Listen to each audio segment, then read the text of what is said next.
나만의 타이틀로 계속 돈이 들어오게 하라. 브랜딩의 시대이다. 제품의 브랜드는 말할 것도 없고 개인 자체 또한 브랜드가 되어 여러 사업의 확장이 이루어지고 있다.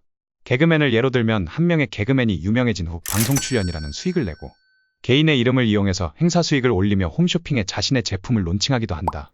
그 외에도 다양하게 브랜딩된 이름을 가지고 여러 사업을 확장해 나가기도 한다. 이것은 개인 플랫폼이 되어가는 퍼스널 브랜딩의 힘이라고 할 수 있다. 이때에는 개인과 연관되어지는 특별한 하나의 이미지가 필요하다. 위에 예시와 같이 개그맨 아무개라든지 PT의 달인 아무개라든지 강고등어 간제비 아무개라든지 학원 쪽으로 수학 강사의 누구, 사회탐구의 누구, 논술의 누구, 수없이 많은 스타 강사, 스타 사업가, 스타 연예인 등이 스타 제품들처럼 개인이 브랜드화되어 존재하고 높은 수익을 올리고 있다는 사실을 알 수 있다. 이런 식의 이름들이 예전에는 어찌어찌하다 보니 형성되었다고 하면 이제는 직접 개인을 브랜딩해야 하는 시대로 접어든 것이다. 전략을 가지고 본인이나 사업에 필요한 누군가를 퍼스널 브랜딩화 해보도록 하자. 남자한테 참 좋은데 광고를 많이들 아실 텐데 이 경우 김영식 회장님의 퍼스널 브랜딩과 천호식품이라는 제품의 브랜딩이 같이 이루어진 경우라고 볼 수 있다. 아래에는 자신만의 타이틀을 만들어가는 것에 대한 부분을 적어보고자 한다. 야인시대라는 드라마를 알 것이다. 그리고 쌍칼, 구마적, 신마적, 시라소니 등등의 등장인물들. 그리고 그 이름들은 그들의 특징들을 나타내주고 여전히 잘 기억되고 있다. 그런데 또 하나가 있다. 주인공인 김도한은 수식어가 생각나지 않는다. 그러나 사람들은 김도한을 여전히 잘 기억한다. 어떤 차이가 있을까? 내가 생각할 때는 이렇다. 이름 자체가 좀 큰 경우다. 김도한이 큰 인물이라는 뜻은 아니고 드라마나 장군의 아들 같은 영화에서 보면 비중 자체가 주인공이라서 크다는 의미이다. 이름 자체만으로 브랜딩이 되어 있다고 하면 지나친 비약일까? 그리고 그 외의 서브 브랜드들이나 힘이 약한 조연들의 경우에는 그들의 특징을 표현하는 방식에 있어서 무언가 자기를 표현할 수식어가 이름보다 큰 경우라고 할 수 있겠다. 쌍칼을 들고 싸우니 쌍칼이라는 이미지를 차용한 것. 그리고 쌍칼이라는 이미지가 없었다면 쌍칼의 이름은 그렇게 알려지지 않았을 수도 있지 않을까? 제품들도 마찬가지이다. 제품 자체가 빅브랜드인 경우 수식어가 필요 없다. 그리고 거기에 맞는 마케팅 방법이 있을 것이다. 그러나 신규로 그 시장에 뛰어들어야 하거나 자신을 알려야 한다면 이름 가지고는 부족한 부분이 있어서 남들이 이미 인식하고 있지 않기 때문에 무언가 타이틀이 필요하다. 그래서 이런저런 타이틀들이 많이 생겨난 것인데 피로엔 우루사라든지 숙취엔 컨디션이라든지 비유가 적절치 못할지도 모르지만 제품들엔 이런 식인 것 같다. 스포츠카는 뭐뭐, 고급 세단은 뭐뭐, 안전한 차량은 뭐뭐 이런 것들이 처음엔 필요하다는 얘기다. 그리고 그런 타이틀 같은 것, 같은 이름을 여러 군데서 사용하기 시작하면 다른 것들을 찾기 시작한다. 국민배우나 국민가수라는 타이틀 같은 경우도 너무 많이 사용하다 보니 새로운 것들이 생겨나기 시작한다. 그리고 어느 큰 타이틀을 독식하는 경우들이 생기는데 월드스타의 경우 어떤가? 예전엔 외국 가서 활동하면 전부 월드스타라는 타이틀을 다 썼었는데 싸이 이후론 월드스타라는 타이틀을 잘 안 쓰는 것 같다는 생각은 들지 않는지. 그러면 자신만의 다른 타이틀을 또 찾아내야 하는 것이다. 제품에도 소수의 빅브랜드들을 제외하고는 대다수의 많은 사람들이나 회사가 1등 제품이 아닌 경우다. 각각의 1등들은 수적으로 하나씩밖에 안 될 테니 1등이 아닌 제품 서비스를 운영하는 경우가 더 많을 수밖에 없다.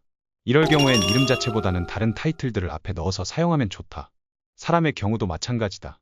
그래서 다른 타이틀들이 생겨나기 시작하고 온리원 같은 전략도 나타나는 것이고 그런 류의 이름들도 많이 나타나고 있는 것이다. 여러 이름들을 사람들은 이미 만들어내고 있고 더 많은 사람들이 만들어내야 한다고 생각한다.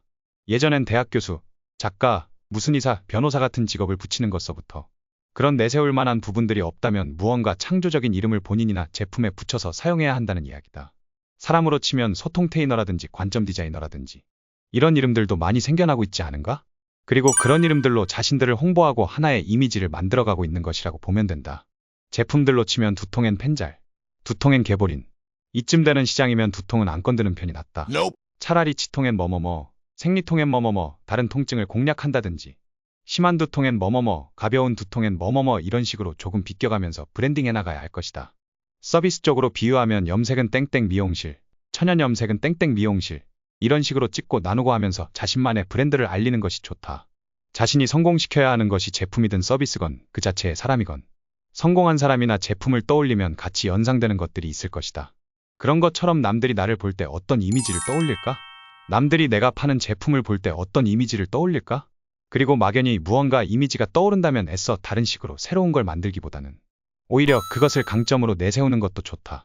최근에 나를 본 어떤 분이 이런 말을 하셨다. 약장수 같다고?